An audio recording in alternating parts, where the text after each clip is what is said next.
We're back at Coronation Street talking to the big stars, and next I spoke to Patty Clare, who plays Mary on the soap, who of course has been bothering Norris Cole for a while, played by Malcolm Hebden. And I began by telling Malcolm he was my favourite character on the soap and a genius. Oh, you say so. I don't think... I'm absolutely knackered this afternoon, going around smiling all the time. It's the most exhausting thing in my life. This is good, because this is radio. You don't have to smile. Grimace at me, do whatever you will, as long as you're entertaining. I'll do what I can. Let me tell you about you two. I love it, because I take little clips from Coronation Street and I play them on my radio show all the time and have conversations with you as if you were there. And there's one going around that I play all the time that my listeners keep requesting about your foo-foo. Oh, you mean my Mew Mew? Oh, your Mew Mew. Yes, my Mew Mew. What is it? She. What does she wear in bed? It's possibly a scrunchie, and I lie there stroking my Mew Mew. You have got the best comic timing. This is what I love about Coronation Street, and to be honest, it is my favourite soap. There's no point denying it. The comic timing is brilliant, and you two have worked so perfectly together. Is it fun when you find that chemistry just works? It's very lucky. It doesn't work with everybody, and I mean, we were total strangers. Yes. She'd never heard of me because she doesn't have a television, and I worked a lot in Scotland, and so we were just very lucky.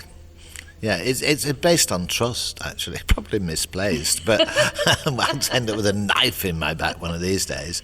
No, it's trust and also theatre experience. I think if you do a lot of theatre plays, you kind of have like Malcolm said earlier, a bit of a shorthand, you know, that you both recognise, and comedy is all about timing. She says stuttering, but you know, it's you know, it is a two-way street. So we are very lucky. And yes. we all love this love affair between you that isn't happening on your part, but in your head it's there. Oh, it's so happening in Mary's head. Yes, it is. She has set her cap at Norris. So there we are. May I ask, what's going on with Norris? Because he deserves a good woman. Stony silent. I've got too many women. I've got Rita, I've got Emily, and now I've got this dragon, and it's a nightmare. I just wish they'd leave me alone with my train set. You two are brilliant together. I got to pick up on something you said earlier, though. You haven't got a telly. No. What do you do in the evening? Well, that's a very private question. No, what happened was I love telly. It's not because I disagree with it. It is like catnip. I will watch maybe 8-9 hours in one sitting. So I decided a few years back that I would see if I could live without. I'd gone away to do a job in Scarborough, and I decided when I came back, fresh start, no telly. And it was a big old box thing. It was like a boat. It was horrendous, really old telly. So I moved it downstairs out the flat and then proceeded to fill my time. But now what's happening is I'm just watching lots of DVDs on my computer, and there's iPlayer and there's ITV iPlayer, so I'm back to like probably 5-6 hours in an evening. What do you do in the evening, Malcolm? This is very personal. Eat too much, drink a bit. Not very much at all. And rehearse, presumably. That's what I love about you guys. You work so hard, and they get their money's worth, don't they? Yeah, well, we rehearse a lot. I mean, there's no rehearsal on set. You simply go in and do it. But like for this DVD and for the stuff we did in Bronte Country, Patty lives in London, I live up here, but you came and stayed, and we do rehearse. But you can over-rehearse, you know, because, I mean, I was talking back there, for the next script, there's one very short scene and a very dramatic scene important to Norris, but he could play it absolutely furious, but he could play it desperately sad. And it's nice to have that choice, but you don't know which one's going to be appropriate until you get the other people around you to see what's happening. So you can't, I mean, it's fine if it's just the two of us, but if you're working in a group, you've got to leave something unrehearsed to see what comes across, you know. Next I asked Patty about being an actor on a soap and the schedule that they have to relentlessly churn out these programmes day after day after day. And I asked her at what point did it become natural that she could just read off the page? That's a very interesting point, because I think it comes from a theatre background, because that's just your training, you know, and also, you know, different actors have different techniques or whatever, but I think we perhaps have a similar technique where it's very much what's often not said in between the words is often more interesting, and that's to do with listening and being really interested in the other character. And I think we naturally have that, so we naturally listen and give space to each other. So I think that's what you mean. I think if that's the way you've been brought up, it's something you wouldn't do anything else. You've got to stay in that moment. And I mean, most of the theatre I've done, 30 odd years of it, was done in Scarborough, which is entirely in the round, like the Royal Exchange here in Manchester, but it started there with Stephen Joseph, and there's nowhere to hide. If you're on a Pross Arch, you can get away, whereas you've got people all the way around you and in touching proximity, and they sometimes do touch you. I won't go into that, but so it's concentration, and once you've learnt that, you wouldn't think of doing anything else. You would never switch off. Be also terribly rude to the person. But I worked with somebody once in the finals rehearsal, and it was looking over my shoulder. So I turned around and said, and what was so interesting? I said, what? I said, and I just came out the play, frightened him to death. He never did it again.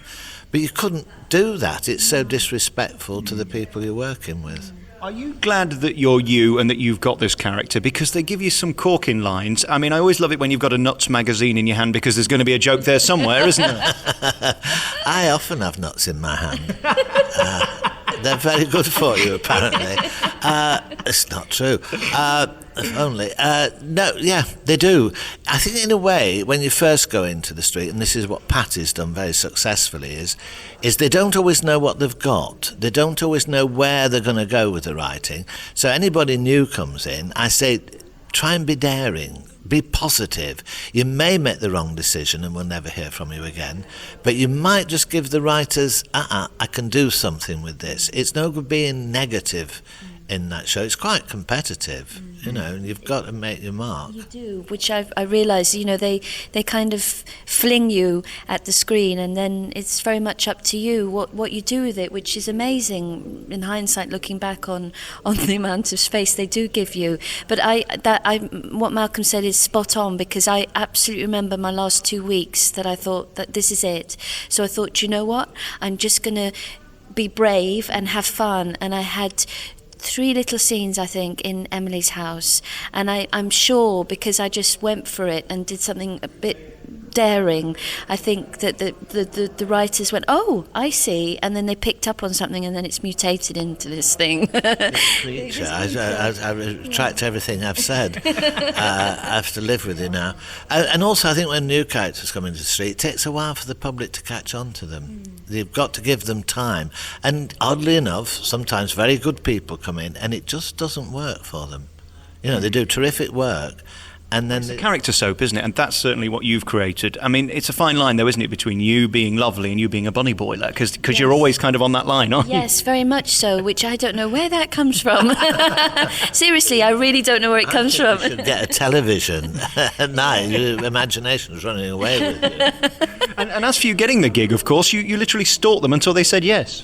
Well, this was a long time ago when I came out of drama school. I really wanted to be in the show, so I kept writing to the then casting director James Bain, and they were one of the few casting departments that would reply to an young actor, which was really encouraging. So of course I was encouraged.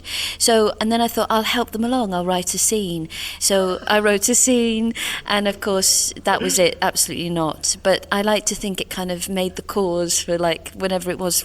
Well, it would have been 17 years ago, and finally it's paid off. Yes. It's not the advice you would give to somebody of my age. I haven't got 17 years to wait for the job. Tell me about when you're going through your day and you hear a double entendre here and an innuendo there. Are you tempted to say to the writers, could you stick that in? Because you know how you're going to say it best, and sometimes you've just got the corkers.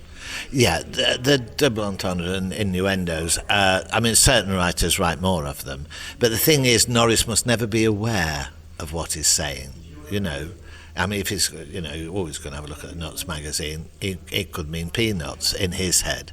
But he mustn't be aware of any of that. Otherwise, it's too vulgar and it's not right for the street. So you can only leave it to the audience to decide, for them. Fortunately, I'm a very innocent, simple person, and it comes naturally to me. Very finally, before we go, your parts in this, I mean, I've seen the front cover of it, and what beautiful pictures these are on this DVD. You look delicious, may I say? Thank you very much. I think I've been airbrushed. I really do. Look, I can say I have been airbrushed. Yeah. Oh, no, they haven't. You do look like been that. airbrushed. That's you. With an airbrush effect. Do you mind being airbrushed? Not the person I've been working with. Have you got a sister or something? Oh, no, it is. It's very well done, isn't it? It's really colourful. I hope people Well, the find whole it show's fun. like that. I mean, Yeah. it's like a film. Yeah. A fun film for people to watch on Boxing Day. Yes. There's no smut, no nonsense, just fun. I have loved this. Thank you so much for talking to me. Come on again. Patty Clare, the new big star of the soap, and you've made it your own. Congratulations on that, because it's easy to be distracted by bigger personalities than yourself, isn't it? And you've managed to do that so beautifully. There's no chance of that. We were having she's only been in the show 2 months. We were having a coffee on the street because I smoke. And this woman came up to her and said, "Could I take your photograph?" And she said yes, and turned to me and said, "You can be on it as well if you like."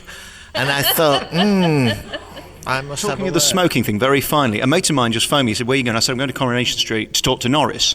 And he said, "Oh, yes, he was at one of my courses to stop smoking. He's failed. Do you want his number? He says he'll do it for free to get you off the fags." It worked. No, I stopped. Absolutely dead. I know what you mean. No, I stopped for 3 months. So why are you back on the fags again? It's complicated. And it's serious. There is a condition which, about 2 months after stopping smoking, and I really truly can stop, it's not a tale, I get severe colitis. And apparently, if you smoke, you never get colitis. You must have had it before, but the smoking controls it. Would you like his number? He says he'll help you or do anything he can to help you if you need it, but if he's going to make you ill, it's not worth it. I've recently stopped, didn't I, yeah, a few months ago, and I can. In this way, it was 10 days, and with that condition, I can't work. So I have to. No, you're looking at me very. It's true. It really is I shouldn't true, be. yes. This isn't one of your little jokes. It's No, not no, a no, winder. no. I wish it was, because I would love to stop. Well, you must do, because we don't want to lose you. That's the thing. If you left this soap, I would switch off. I'm telling you Do you now. know, he's fitter than me. He has lower cholesterol than me. You really? I mean, I'm going to not talk anymore. And I'm also considerably older than you by 30-odd years. 27, isn't it? Oh, Yeah. I'm not good at maths. You could be my daughter. Guys, thank you so much for talking to me. It's been a real pleasure. And thank you for being you. And keep on keeping on. And I love you very much. Don't leave this programme, will you? Not if we can help it, but there's a big train crash coming up. It could Well, be don't tell me that. I'm going to lose sleep tonight. Well, you'll just have to wait and see. We don't know yet. No. Thank you so much for talking to me. Thank you. Thanks for Thank you. Bye. Bye-bye.